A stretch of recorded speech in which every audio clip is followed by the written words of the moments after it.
cuanto a lo que es la Biblia perseguida. Tenemos 3 países. Nos hemos enfocado en 3 países, como son China, Corea del Norte y Afganistán. Pero antes de empezar, yo quiero hacer una pequeña dinámica.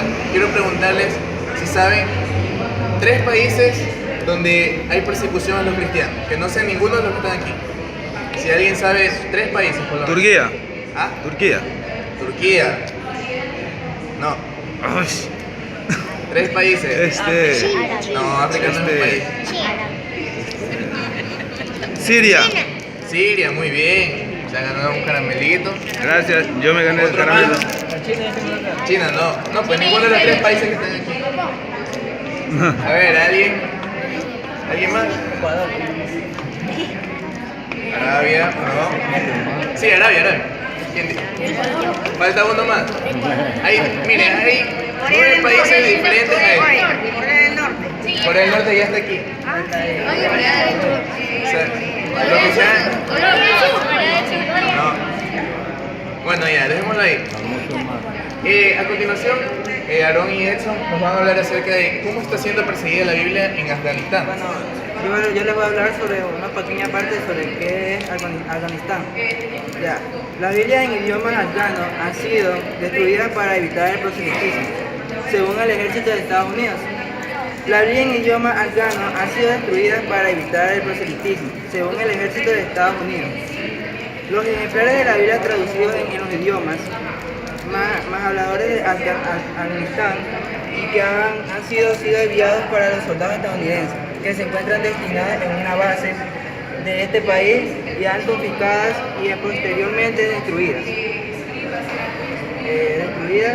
para asegurar que las tropas no harán proselitismo. El ejército de Estados Unidos habían llegado que los soldados intenten convertir a los afganos en cristianos. Después de lo que la cadena de televisión Al Jazeera emitiera imágenes de militares de numerosos ejemplares de la Biblia en los idiomas locales y Pustón y el Dari, el persa y afgano. Dice que la tropa norteamericana tenía prohibido el proselitismo. Proselitismo quiere decir a predicar la palabra en Afganistán y en otras partes del mundo. Dice también que se consideraban musulmanes ellos en Afganistán. Dice que también se puede mostrar o confirmar que las Biblias fueron recopiladas por capellanes, por capellanes, descrita que confirmó el portavoz del ejército situado en el área de Bagrán, situada era intentar convertir a los musulmanes a cualquier otra confesión, que era un delito en Afganistán. Dice que él fue condenado y echado de su país solo por predicar la palabra y hacer que la palabra se quede más en dicho país. Gracias. Muy bien. Como lo pudieron ver, en Afganistán, como ustedes saben que están en guerra, las tropas norteamericanas querían hacer el proselitismo de predicarles las palabras, pero los líderes afganos se dieron cuenta de eso. Y como le decían Aarón y Edson, algunos los condenaron a muerte, pero al ver que el mundo se oponía a eso, solamente los desterraron de su tierra, de su país. En Afganistán, la religión principal es el Islam, y los islamitas tienen una creencia muy arraigada y odian el cristianismo. Por esas razones desecharon a las tropas norteamericanas cristianas que querían, además de, mientras estaban haciendo la guerra, ellos querían predicar un mensaje de paz y de tranquilidad a esas personas. A continuación, Jocelyn nos va a hablar acerca de Corea del Norte, ya que este país es el país número 1 siendo perseguido. Una preguntita. ¿De qué manera ahorita se está evangelizando ahí en Afganistán? En Afganistán, lamentablemente, no se puede evangelizar de una manera abierta. Lo que se está haciendo ahora es orar, ya que se han visto casos de que últimamente jóvenes han tenido visiones y sueños donde Jesús se les presenta. Siendo muy difícil para un cristiano entrar a ese país, ya que puede ser asesinado o decapitado, se está orando para que Jesús mismo se revele a ellos. Y se está viendo de manera gloriosa que Jesús, mediante sueños y visiones, se les está revelando a los afganos y a los musulmanes.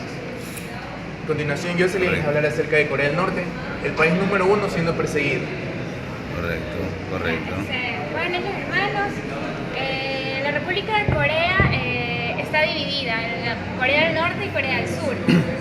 Corea del Norte gobernada desde un principio, luego de la Segunda Guerra Mundial, por los rusos, y Corea del Sur por los Estados Unidos. Ahí hubo una división de ese país, por eso que en la República Norcoreana es la mentalidad soviética de los rusos, que son más rudos, ha ingresado a esta parte de Corea.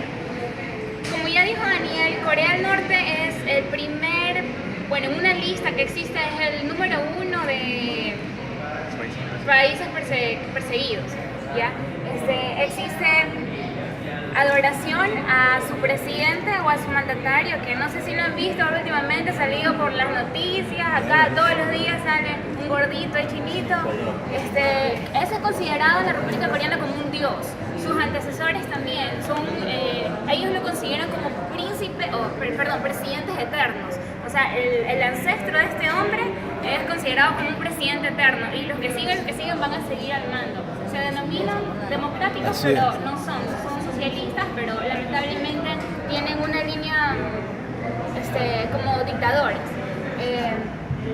En Corea del Norte se ha desarrollado, bueno, un australiano ha desarrollado una aplicación para poder enviar Biblias desde Corea del Sur para Corea del Norte. En Corea del Norte no se puede tener Biblia. Desde muy chiquitos a ellos les enseñan que la Biblia es prohibida, que la Biblia no se debe leer.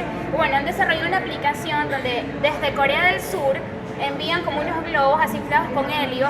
Estos están controlados por medio de como un radar a través de una aplicación en un celular que es enviado desde el sur para el norte, y a lo que cae en la aplicación se puede ver dónde cayó, la ubicación exacta donde cayó el globo que contiene una Biblia, entonces, o fragmentos de las Biblias. Y esa es una forma que están usando en Corea del Norte de otros países como Corea del Sur, para que en Corea del Norte puedan entender la palabra de Dios, ¿ya? Recuerden que en este país es muy complicado tener o leer la palabra, reunirse en una iglesia, porque si los descubren, los pueden llevar presos, los torturan, es más, pueden hasta matarlos en público, o sea, públicamente los pueden arrestar. Entonces es muy difícil en este país, pero gracias a Dios se están dando medios, se están abriendo puertas para que se pueda llegar la palabra de Dios a este país que lamentablemente, como ya lo podemos ver, es prohibido la lectura de la palabra en este país. Más, reunirse también en iglesias, congregaciones es prohibido para nadie, no se puede. Gracias. Muy bien. Ahora yo les voy a hablar acerca de lo que es en la China. Como ustedes sabrán, China antes era un país comunista. Quiere decir un país comunista que no podían adorar a otro dios más que su presidente. Corea del Norte lo sigue haciendo, China ya no. Y lo sorprendente de esto era que China no se podía hablar del evangelio. Es más, las personas tenían prohibido ser cristianas, y su principal religión es el budismo. Entonces, China pasó a ser una de las naciones más perseguidas, en donde la palabra de Dios era prohibida. ¿Cómo hacían los chinos para poder alimentarse de este alimento espiritual? Lo que hacían ellos era, si alguien venía de otro país y traía una Biblia, todos nosotros somos chinos y yo tengo mi Biblia, arrancaban hojas de la Biblia, arrancaban porciones de la palabra, y cada uno se iba llevando una hoja. Y en esa hoja ellos iban meditando y la leían y alimentaban su espíritu con esa pequeña hoja, porque ellos lamentablemente no podían leer la Biblia abiertamente.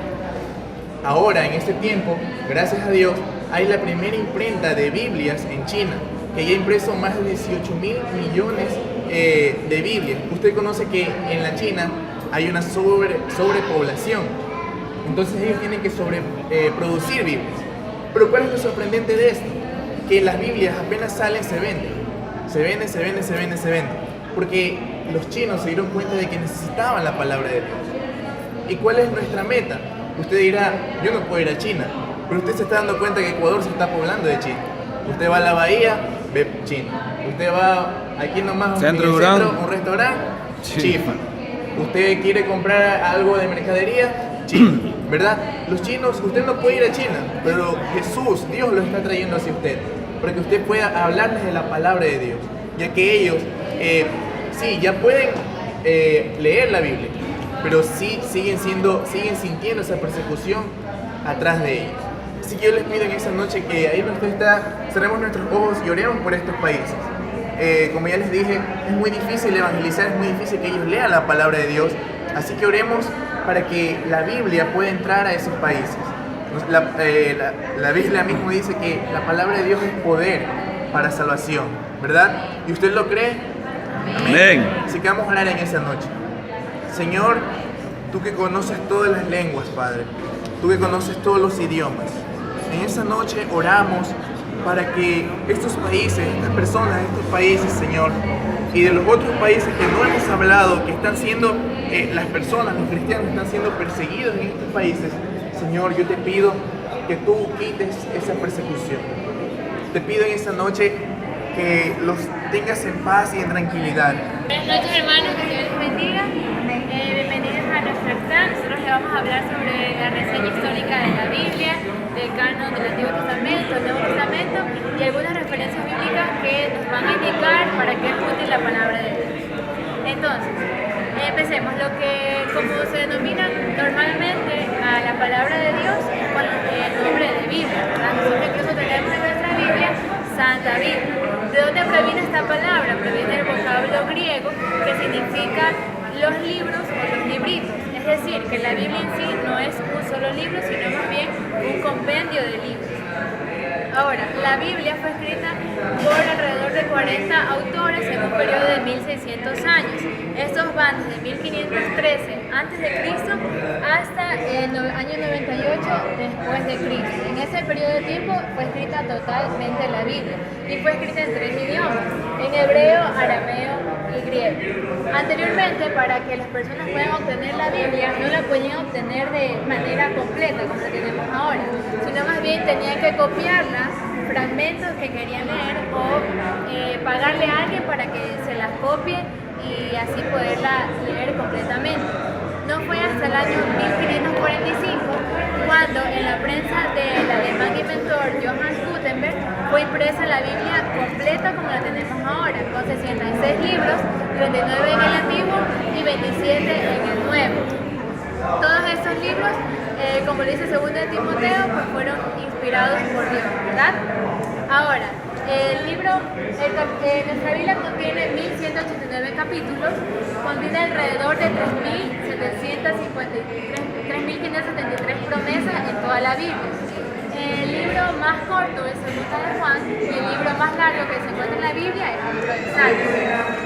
También el versículo más corto que tenemos se encuentra en Éxodo 20:13 y Juan 11:35. Y el versículo más extenso se encuentra en Esther 8:9. Como podemos observar, la Biblia es una notable unidad y coherencia que confirma su veracidad y autenticidad, ¿verdad? La Biblia es el libro más antiguo del mundo que ha permanecido a pesar de tantas cosas que le han querido hacer en contra de él. Y pues como sabemos seguirá permaneciendo por mucho más tiempo. Bueno, yo les voy a hablar sobre el canon, generalidades y el canon del Antiguo Testamento. El significado de la palabra canon deriva del griego canon o probablemente también del hebreo kane, que significa una vara para medir o una regla. En el lenguaje de la Biblia, canónico significa el contenido de las escrituras, es decir, el listado o el catálogo de todos los libros que son inspirados y por tanto son reconocidos por el pueblo de Dios. La Iglesia reconoció como canónico a los libros que son inspirados por Dios y que reúnen las siguientes características. En primer lugar, inspiración divina y en segundo lugar, apostolicidad en el caso del Nuevo Testamento y profetismo en el caso del Antiguo Testamento. En el caso del canon del Antiguo Testamento, la Biblia utilizada por Cristo y por los apóstoles se dividía en 3 partes. La primera, la ley, que consta de 5 libros, la segunda, los profetas, y la tercera, los salmos o escritos por 11 libros. El contenido del canon del Antiguo Testamento es exactamente igual a la Biblia actual. La Biblia hebrea constaba de 24 libros y en la actualidad existen 39, pero es por el motivo de la agrupación y por la distribución de los libros. Yo les voy a hablar sobre el canon del Nuevo Testamento. Les voy a dar una introducción. El Nuevo Testamento fue y y otros documentos de diversas doctrinas. Ya. La iglesia cristiana primitiva tenía una lista de los libros inspirados del Nuevo Testamento. Ya, que surgieron aproximadamente hacia finales del segundo siglo después de Cristo. Ya, los libros que los cristianos consideran son 39 del canon hebreo para el Antiguo Testamento y 27 libros del canon católico para el Nuevo Testamento. Esos son los únicos escritos que los cristianos consideran verdaderos. Ya. ¿Por qué formar un canon? Ya.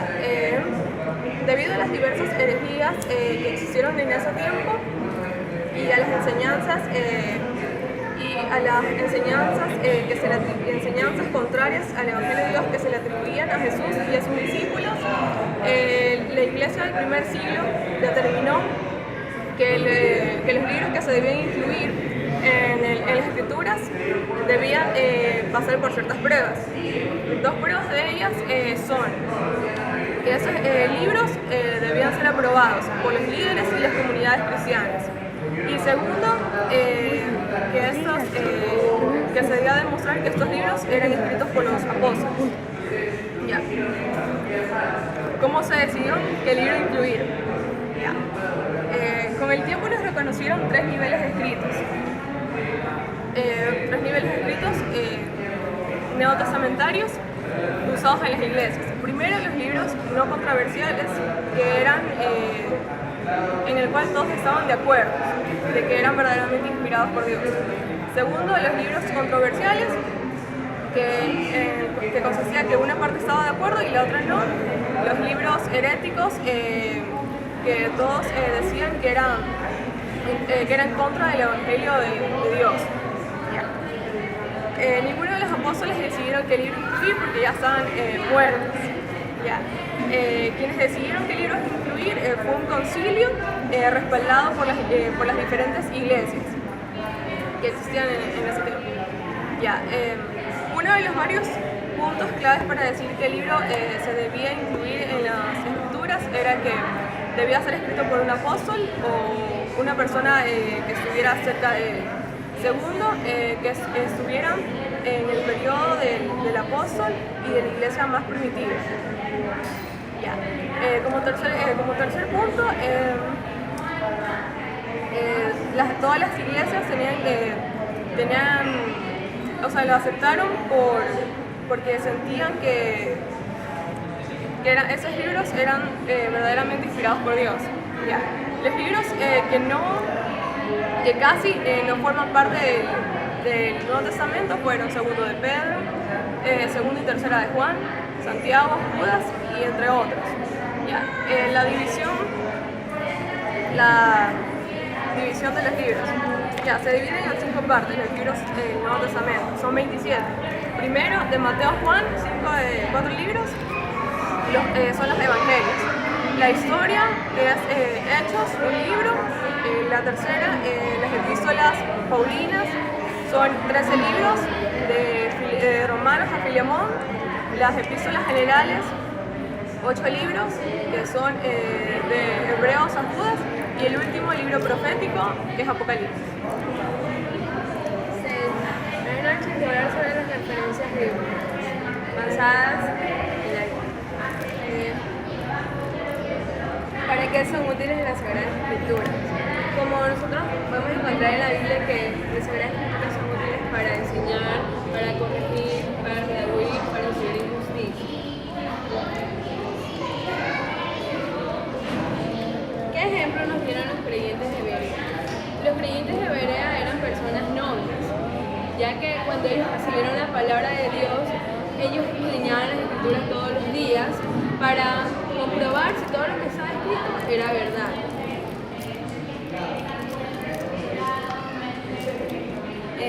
¿Cuál es el alimento espiritual? El alimento espiritual para nosotros es la palabra de Dios. El Señor Jesús dijo, no sabiduría del hombre, sino a toda palabra que sale de la boca de Jehová. También hace una referencia con la comparación de los niños recién nacidos. Nosotros debemos de ser como ellos, desearse la palabra de Dios para que podamos crecer espiritualmente.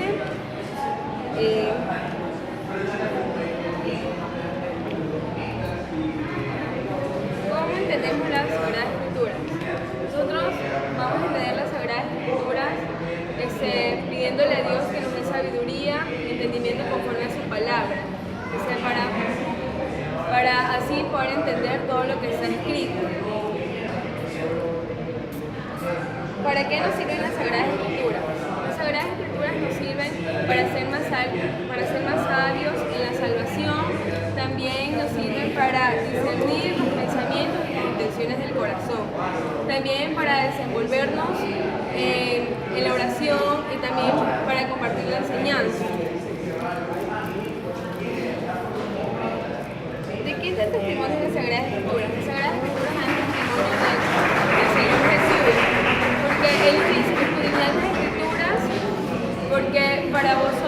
porque vosotros encontráis la vida eterna en ellas y ellas dan testimonios de mí.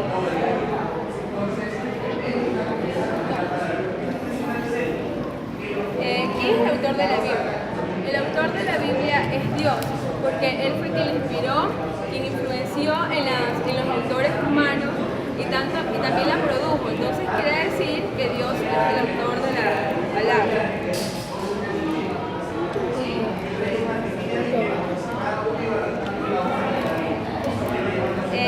¿Qué otro nombre se le da a las Sagradas Escrituras? Hoy en día nosotros la llamamos la palabra de Dios, la palabra de vida, la espada del Espíritu y la palabra del Señor. Muchas gracias. Estamos empezando. Nuestro tema es la Biblia y las naciones. Yo voy a hablar sobre el cumplimiento de la Gran Comisión. Está en el libro de Marcos, capítulo 16, verso 15, que dice: id por todo el mundo y predicar el Evangelio a toda criatura. ¿Ven? Porque es muy importante ir y predicar el Evangelio. Es el llamado que Jesús nos ha hecho cada uno de nosotros. Como nosotros hemos recibido la salvación, el Señor nos ha perdonado, nosotros tenemos la obligación de hacer, de ir y compartir lo que nosotros hemos recibido. Amén. Es muy importante eso. Y podemos ver también en el libro de Mateo que dice la Gran Comisión, que dice que ir y predicar el Evangelio a todas las naciones. Es muy importante que no solo nuestra familia, sino sea predicado en todas las naciones, en todo el mundo, y que conozcan quién es Jesús. Amén. Tengo unos puntos aquí de ejemplos de personas que tuvieron el llamado a predicar el Evangelio, o mejor dicho, a hacer misiones. Muchas personas que no querían, otras que fallaron y no fracasaron. Tenemos el ejemplo de Jonás. ¿Cuántos conocen la historia, o mejor dicho, en la Biblia? ¿Quién es Jonás? Jonás recibió el llamado a predicar a Nínive. Podemos ver en el libro de Jonás mismo, capítulo 1 al 3, cómo el Señor le hace el llamado a Jonás. Es muy importante. Una pregunta. Dígame. La Gran Comisión, ¿quiénes nomás son los responsables de cumplir esta misión? ¿Solo los pastores, los líderes? ¿Quiénes nomás? La Gran Comisión la hacemos todos. El llamado fue a todos, dice. La Biblia especifica, dice, ir y predicar el Evangelio a todas las naciones. Ir y predicar implica todo lo que hemos recibido a Jesús. La Biblia dice que de lo que de gracia nosotros recibimos, nosotros debemos de también dar eso que hemos recibido, ese perdón, esa salvación, hacia las demás personas que necesitan de Jesús. Amén. Correcto, muchas gracias. Sigo en Jonás. Él no quería, porque tuvo miedo quizás que lo apedrearan, que no le creyeran, que lo traten como loco. Vemos que lo que le pasó, vino un gran pez y se lo tragó huyendo, creyendo que podía huir de Dios, pero sin embargo Dios le brindó una nueva oportunidad, salió del pez y fue directo a predicar a Nínive, y vemos cómo dice que la gente se arrepintió. Amén. También tenemos otro ejemplo del apóstol Juan Marcos. El apóstol Juan Marcos andaba con el apóstol Bernabé y el apóstol Pablo. Él estaba siendo instruido por el apóstol Pablo y por Bernabé. En cierto día, eso podemos ver en el libro de Hechos, capítulo 13, nos resume todo, o mejor dicho, está todo ahí. sobre el llamado del apóstol Juan Marcos. Él, cuando estuvo en aquella ciudad, él desertó totalmente, él ya no quería, se desanimó, y la verdad es que él se dejó llevar por sus cosas o por sus deseos o cosas que cosas estaría pensando. Entonces, de ahí siguió el apóstol Pablo y Bernabé siguiendo predicando en aquella misma hora, o mejor dicho, después de tener un recorrido totalmente, decidieron regresar, o sea, ir bajando por ciudades a saludar a las personas que ya habían recibido de Jesús, las personas que eran cristianas, y se topan con el apóstol Juan Marcos. El apóstol Bernabé sintió en su corazón de volverlo a traer o de hablarle de aquel llamado que le hizo Jesús. ¿Ven? Hubo un total desacuerdo porque el apóstol Pablo, como sabemos que era una persona bien fuerte y bien dura, él no quería, ya se fue. Claro, sí. Tuvo un desacuerdo total, el apóstol Pablo cogió su rumbo, pero sin embargo Bernabé estuvo ahí con el apóstol Juan Marcos y decidió instruirlo nuevamente.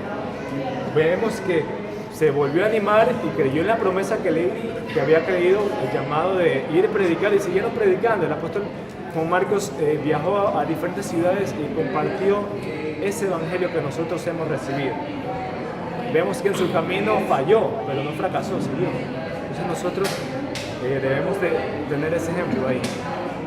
Y por último, el por qué es importante las misiones.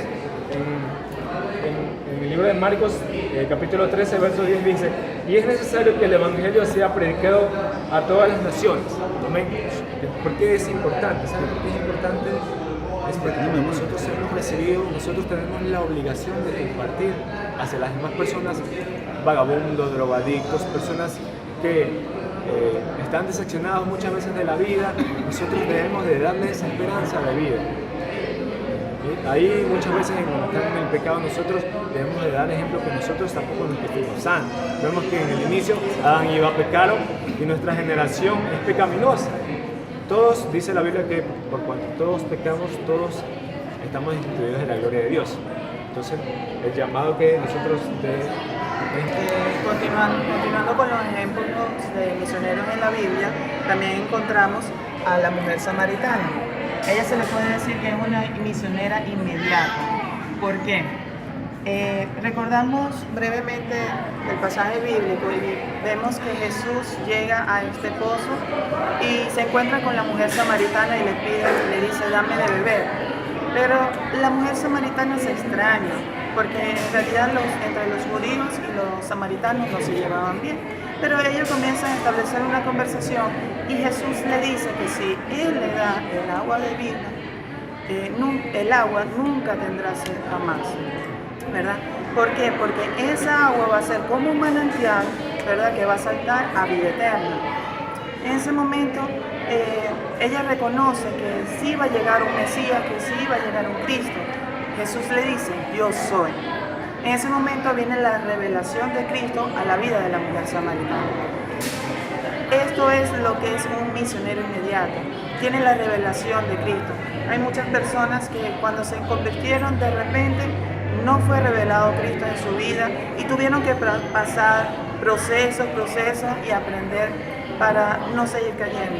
Pero esta mujer, cuando se le es revelado Cristo, ella decide ir a su pueblo y a predicar, a contar de que el Mesías había llegado, ¿verdad? Que todo lo que ese Mesías le había dicho era verdad. Y muchos hombres le creyeron. Aún así, ella no tenía muy buena reputación. Recordamos que tenía 5 maridos y un amante. Había tenido 5 maridos y actualmente un amante. Pero aún así ella no dudó en su corazón, ella fue con convicción a decir que Cristo estaba ahí. En ese momento muchos hombres le creyeron y fueron a donde estaba Jesús. Dice la palabra de Dios que Jesús estuvo 2 días en Samaria predicando esa palabra y muchos fueron convertidos. Amén.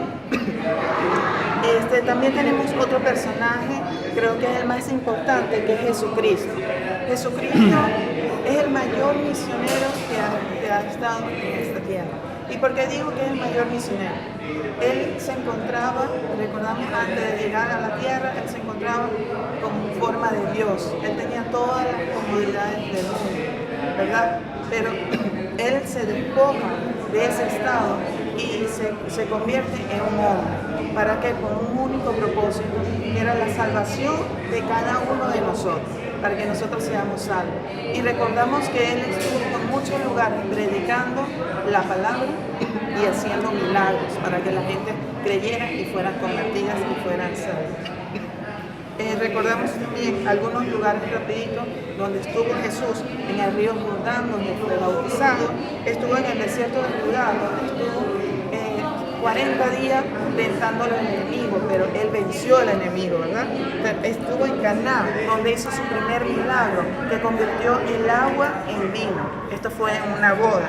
Estuvo en Betania, donde resucitó a Lázaro, el hermano de Marta.